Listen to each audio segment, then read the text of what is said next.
សួស្តីបងប្អូនតោះឥឡូវយើងងាកមករបៀបបង្កើត Twitter ម្ដងអញ្ចឹងការបង្កើត Twitter វាស្រដៀងទៅនឹងការបង្កើត Facebook ដូចគ្នាវាអត់ពិបាកទេសំខាន់គឺយើងមាន Gmail មួយណាអូខេឥឡូវយើងចាប់ផ្ដើមគឺបើក Opera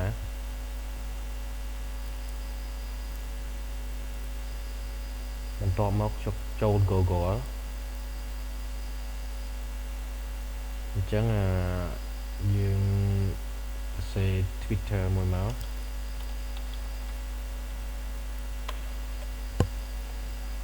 អូខេចុចលើ Twitter អញ្ចឹងខ្ញុំលុបឲ្យវាចោលសិននេះគឺជា Twitter របស់ខ្ញុំចាស់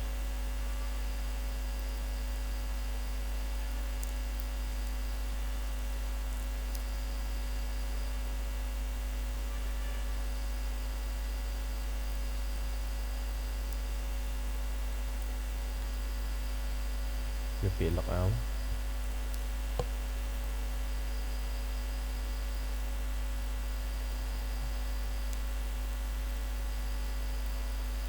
យកពាក្យ sign up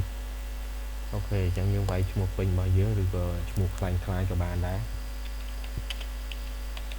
ខ្ញុំចេះតែដាក់ទេហើយយើងត្រូវមាន Gmail មួយមក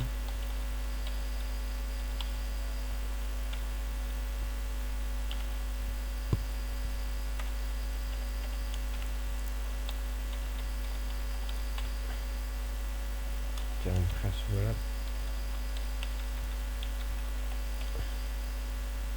ចាប់មក sign up ចឹងវាទាមទារលេខទូរស័ព្ទអូខេយើងវាយលេខទូរស័ព្ទរបស់យើងចូល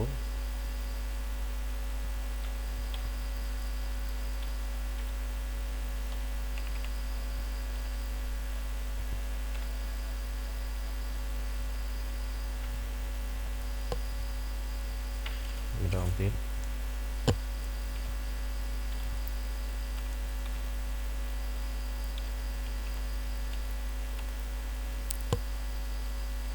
Wi-Fi ចឹងយើងយក message នេះគឺជាលេខកូដ6ខ្ទង់ដែល Google ផ្ញើឲ្យយើងចឹងយើងអាចវាយឈ្មោះ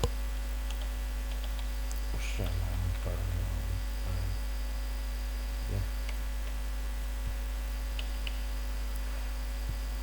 អូខេយើងនិចលើវាឈ្មោះនេះគឺមានហើយអញ្ចឹងខ្ញុំបដូរឈ្មោះថ្មី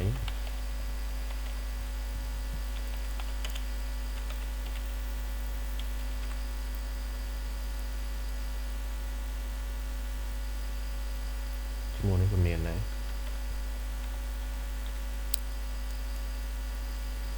មានទៀតយ៉ាមានទៀតចឹងខ្ញុំចេះតែដាក់ទៅអ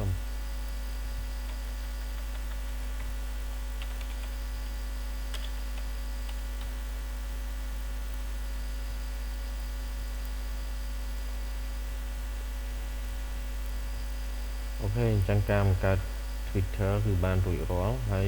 យើងគ្រីទៅយើងចង់បាន group មួយណាឬក៏យើងចង់បានទាំងអស់យើងគ្រីទាំងអស់ទៅ continue យើង follow វាយើងចង់ដាក់រូបឬក៏យើង skip វាសិនយើងចូល Gmail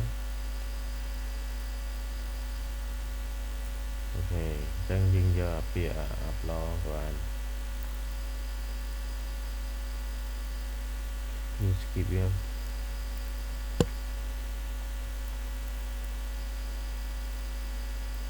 អញ្ចឹងតបមកគឺយើង reset ដើម្បី confirm ជាមួយនឹង Gmail ឲ្យវាទទួលស្គាល់យើងបើក Gmail ប៉ុន្តែដោយសារខ្ញុំមាន Gmail ហើយខ្ញុំមិនបាច់ឲ្យវែងឆ្ងាយអូខេអញ្ចឹងរបៀបបង្កើត Twitter គឺរួចរាល់យើងអាចប្រើប្រាស់វាបានណាអញ្ចឹងចុងក្រោយសូមជូនពរឲ្យបងប្អូនសុខភាពល្អ